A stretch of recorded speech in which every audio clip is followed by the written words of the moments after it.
Hello friends, welcome my YouTube channel. तो दोस्तों, आज की इस वीडियो में हम जो भारतीय संविधान से 2 अनुच्छेद हटाए गए हैं उनसे संबंधित और जम्मू कश्मीर से संबंधित कुछ महत्वपूर्ण प्रश्न देखेंगे जो कि आपके आने वाले एग्जाम के लिए महत्वपूर्ण है। तो देखिए, इसलिए वीडियो को पूरा देखते रहिए। और देखिए, वीडियो के लास्ट में आपसे एक क्वेश्चन भी पूछा जाएगा, तो इसलिए वीडियो को अंत तक देखिएगा। तो चलिए आज का वीडियो शुरू करते हैं। तो यहाँ पर आज का पहला क्वेश्चन है, हाल ही में किस राज्य का विशेष राज्य का दर्जा समाप्त कर दिया गया है? तो आप सभी को मालूम होगा, जम्मू कश्मीर को जो विशेष राज्य का दर्जा दिया गया था तो उसे अब समाप्त कर दिया गया है। तो इसका आंसर ऑप्शन सी हो जाएगा, जम्मू कश्मीर राज्य का। नेक्स्ट क्वेश्चन देखते हैं, भारतीय संविधान से अनुच्छेद 35A के साथ कौन सा अनुच्छेद समाप्त कर दिया गया है? तो देखिए, भारतीय संविधान से अनुच्छेद 35A तो हटाया गया है, साथ ही इसके साथ कौन सा अनुच्छेद हटाया गया है, यानी कौन सा अनुच्छेद समाप्त कर दिया गया है? तो आर्टिकल 370। तो इसका आंसर क्या हो जाएगा? ऑप्शन ए हो जाएगा, अनुच्छेद 370। चलिए अगला क्वेश्चन देखते हैं, आर्टिकल 370 का कौन सा खंड अभी भी लागू रहेगा? देखिए, जो भारतीय संविधान से अनुच्छेद हटाए गए हैं 35A और अनुच्छेद 370। देखिए, अनुच्छेद 370 के 3 खंड थे, जिसमें से अनुच्छेद 370 के 2 खंड हटा दिए गए हैं और इसका खंड 370A अभी भी संविधान में रहेगा। तो इसका आंसर क्या हो जाएगा? ऑप्शन सी हो जाएगा, अनुच्छेद 370A अभी भी संविधान में रहेगा। चलिए अगला क्वेश्चन देखते हैं, जम्मू कश्मीर में स्थायी निवासी कौन थे? देखिए, मैं आपको बता दूं, आप में से सभी स्टूडेंट ये नहीं जानते होंगे कि जो आर्टिकल 35A है और आर्टिकल 370 है, तो ये दोनों जो हटाए गए हैं, आप में से सभी इनके बारे में नहीं जानते होंगे कि आर्टिकल 35A में क्या था और 370 में क्या था। तो देखिए, पहले से ही इन दोनों के बारे में वैसे तो वीडियो बना चुका हूँ, लेकिन मैं आपको वीडियो के लास्ट में इन दोनों अनुच्छेदों के बारे में सही से बता दूंगा, तो आप इसलिए वीडियो को पूरा देखते रहिए। तो देखिए, यहाँ पर क्वेश्चन में पूछा गया है कि जम्मू कश्मीर में स्थायी निवासी कौन थे? तो इसका आंसर क्या हो जाएगा? ऑप्शन सी हो जाएगा, 1954 से पहले के। देखिए, जो व्यक्ति 14 मई 1954 से पहले जम्मू कश्मीर में जाकर बसे थे, तो वही उन्हीं व्यक्तियों को जम्मू कश्मीर राज्य की नागरिकता यानी कि स्थायी नागरिकता दी गई थी। उसके बाद जो व्यक्ति वहाँ पर गया उसे स्थायी नागरिक वहाँ का नहीं माना गया। तो 1954 से पहले के लोग ही वहाँ के स्थायी नागरिक थे, यानी कि स्थायी निवासी थे। चलिए अगला क्वेश्चन देखते हैं, 14 मई 1954 में अनुच्छेद 35A को किसने लागू किया था?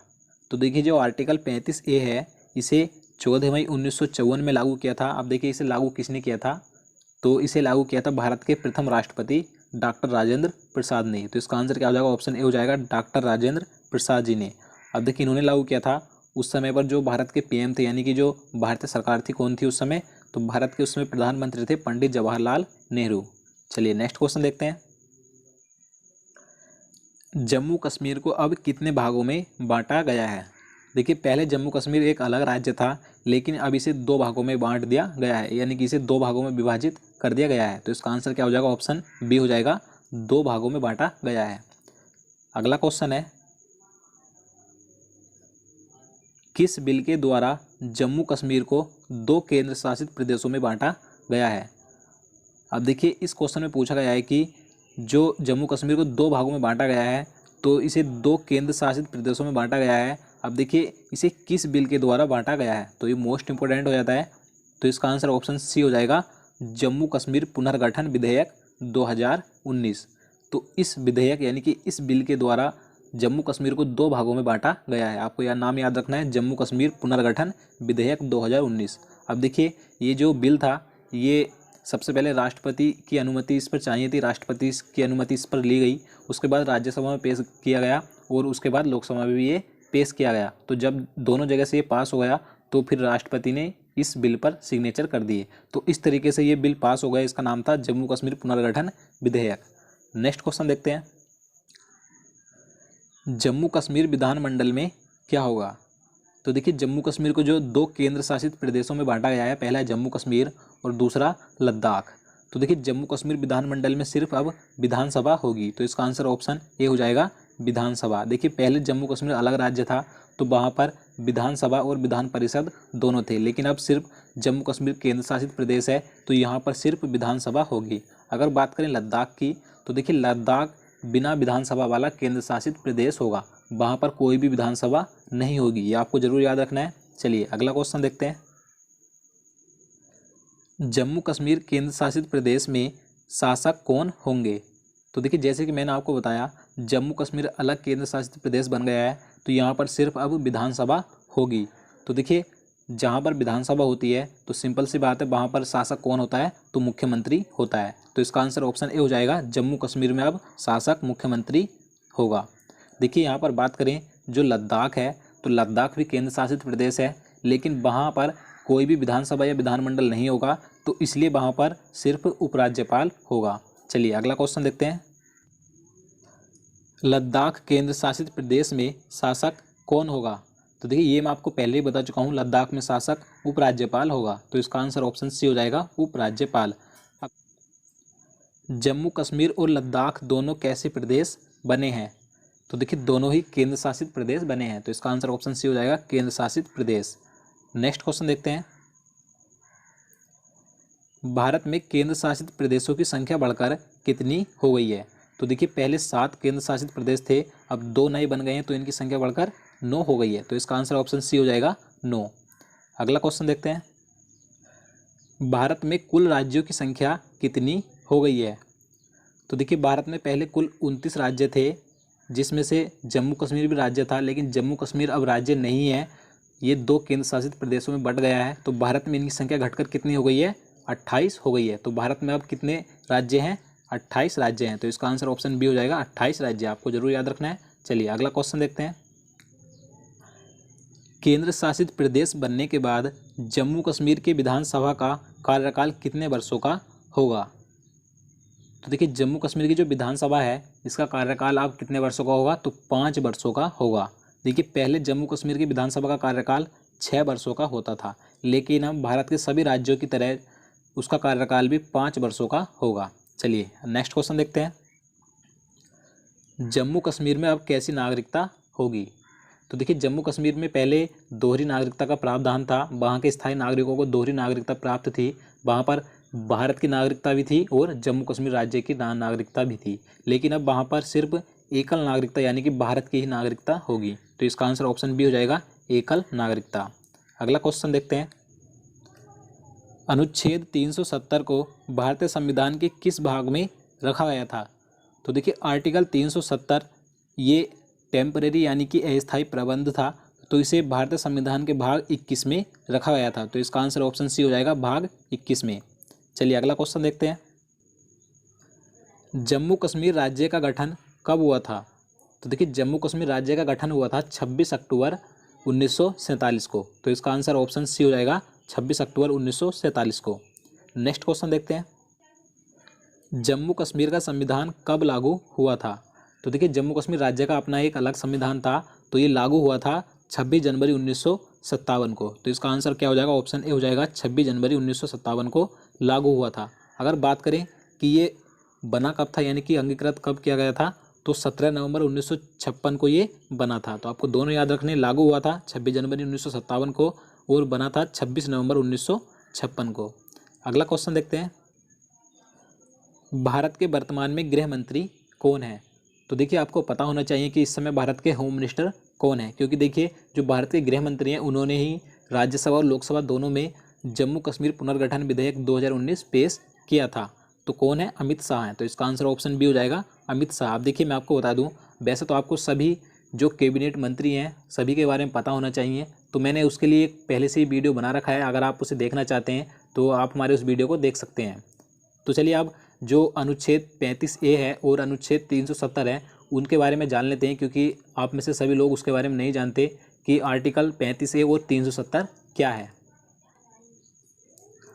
आर्टिकल 35A, देखिए जो अनुच्छेद 35A है इसमें क्या कहा गया था? इसमें क्या था कि राज्य के स्थायी नागरिकों को विशेष पहचान दी गई थी, यानी कि राज्य में स्थायी नागरिक वह व्यक्ति था जो 14 मई 1954 से पहले या उससे 10 वर्ष पहले से राज्य में रह रहा हो और उसने वहाँ की संपत्ति हासिल की हो, तो वही व्यक्ति राज्य में स्थायी नागरिक था। तो आर्टिकल 35A में कहा गया था। अब देखिए अनुच्छेद 370 देख लेते हैं। आर्टिकल 370, देखिए जो अनुच्छेद 370 है, तो इसमें मैं आपको जितने भी पॉइंट बताऊंगा वो अब मान्य नहीं होंगे। तो आप उसे ध्यान रखिएगा। देखिए पहले जम्मू कश्मीर राज्य को विशेष राज्य का दर्जा दिया गया था, जो कि अब जम्मू कश्मीर विशेष राज्य नहीं है। देखिए दोहरी नागरिकता थी। देखिए जम्मू कश्मीर में पहले दोहरी नागरिकता थी, लेकिन अब सिर्फ एकल नागरिकता ही है। जम्मू कश्मीर का अपना अलग झंडा था। देखिए जम्मू कश्मीर राज्य का पहले अलग झंडा होता था अपना, लेकिन अब भारतीय झंडा तिरंगा ही जम्मू कश्मीर का भी झंडा होगा। अगला पॉइंट है अल्पसंख्यकों को कोई भी आरक्षण नहीं था। देखिए जो पहले जो जम्मू कश्मीर में अल्पसंख्यक थे वहाँ पर उन्हें कोई भी आरक्षण नहीं दिया जाता था, लेकिन अब सभी अल्पसंख्यकों को वहाँ पर भी आरक्षण दिया जाएगा। चलिए आगे देखते हैं।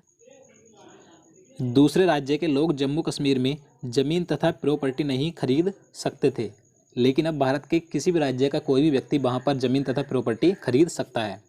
देखिए विधानसभा का कार्यकाल वहाँ पर पहले 6 वर्षों का होता था, लेकिन अब का कितना होगा, 5 वर्षों का होगा। देखिए जम्मू कश्मीर का अपना अलग संविधान था, ये मैं आपको बता चुका हूँ। जम्मू कश्मीर का अपना एक अलग संविधान था, लेकिन अब भारत का संविधान भी वहाँ पर लागू होगा। देखिए आरटीआई लागू नहीं थी। देखिए जम्मू कश्मीर में पहले आरटीआई लागू नहीं होती थी। मैं आपको आरटीआई के बारे में बता दूं। देखिए आरटीआई यानी कि इसकी पूरी फुल फॉर्म होती है राइट टू इन्फॉर्मेशन, यानी कि सूचना का अधिकार। जम्मू कश्मीर में पहले सूचना का अधिकार नहीं था। देखिए मैं आपको सूचना के अधिकार के बारे में बता दूं। देखिए सूचना का अधिकार भारतीय संविधान के अनुच्छेद 19A में रखा गया है। सूचना के अधिकार को भारतीय संविधान के 19(1) में रखा गया है। देखिए ये जो सूचना का अधिकार है, इसके तहत नागरिकों को बोलने तथा अभिव्यक्ति की स्वतंत्रता दी गई है। तो ये अब जम्मू कश्मीर राज्य में भी लागू होगा। सॉरी, जम्मू कश्मीर अब राज्य नहीं है, जम्मू कश्मीर केंद्र शासित और लद्दाख केंद्र शासित प्रदेशों में भी लागू होगा। चलिए आगे देखते हैं। आर्टिकल 356 और आर्टिकल 360 लागू नहीं थे। देखिए पहले जम्मू कश्मीर में अनुच्छेद 356 यानी कि राष्ट्रपति शासन और अनुच्छेद 360 यानी कि वित्तीय आपातकाल लागू नहीं था, लेकिन अब ये लागू होगा। और देखिए भारत के उच्चतम न्यायालय के आदेश जम्मू कश्मीर में मान्य नहीं थे। देखिए जब भारत का उच्चतम न्यायालय यानी कि सुप्रीम कोर्ट है, तो उसके जो भी आदेश होते थे वो जम्मू कश्मीर में मान्य नहीं होते थे, लेकिन अब सभी आदेश मान्य होंगे। संसद को जम्मू कश्मीर के बारे में रक्षा, विदेश मामले और संचार के विषय में कानून बनाने का अधिकार था, लेकिन किसी अन्य विषय से संबंधित कानून को लागू करवाने के लिए केंद्र सरकार को राज्य सरकार की अनुमति चाहिए थी। देखिए पहले भारतीय संसद को जम्मू कश्मीर के बारे में सिर्फ रक्षा, विदेश मामले और संचार के विषय के बारे में सिर्फ जम्मू कश्मीर में कानून बना सकती थी, लेकिन अगर किसी अन्य विषय पर कानून बनाना होता था तो उसे राज्य सरकार की अनुमति चाहिए थी, यानी कि जम्मू कश्मीर राज्य सरकार की अनुमति चाहिए थी, तो तभी जम्मू कश्मीर में कोई भी कानून बना सकती थी। चलिए आगे देखते हैं। जम्मू कश्मीर की कोई महिला अगर भारत के किसी अन्य राज्य के व्यक्ति से विवाह कर ले तो उस महिला की नागरिकता समाप्त हो जाएगी। तो पहले ये होता था, अगर कोई जम्मू कश्मीर की लड़की किसी भारतीय राज्य के लड़के से शादी कर लेती थी तो उसकी नागरिकता समाप्त कर दी जाती थी। देखिए इसके विपरीत अगर वह पाकिस्तान के किसी व्यक्ति से विवाह कर ले तो उसे जम्मू कश्मीर की नागरिकता मिल जाती थी। अगर देखिए पाकिस्तान के लड़के से शादी करती थी तो उस पाकिस्तानी लड़के को जम्मू कश्मीर के साथ साथ भारत की नागरिकता भी मिल जाती थी। तो पहले ये होता था, लेकिन अब ऐसा नहीं होगा। तो चलिए अब आज का क्वेश्चन देख लेते हैं, जिसका आंसर आपको कमेंट बॉक्स में लिखकर बताना है। 2022 में कॉमनवेल्थ गेम्स यानी कि राष्ट्रमंडल खेल कहाँ होंगे? तो आपको इसका आंसर जल्दी से कमेंट बॉक्स में लिखना है। तो दोस्तों आज के लिए इतना ही। उम्मीद करता हूँ आपको वीडियो पसंद आया होगा। अगर आपके लिए वीडियो जरा सा भी हेल्पफुल हो, आपके काम का हो, तो वीडियो को लाइक और शेयर कर देना, साथ ही चैनल को भी सब्सक्राइब कर लेना। तो चलिए मिलते हैं नेक्स्ट वीडियो में। जय हिंद, जय भारत।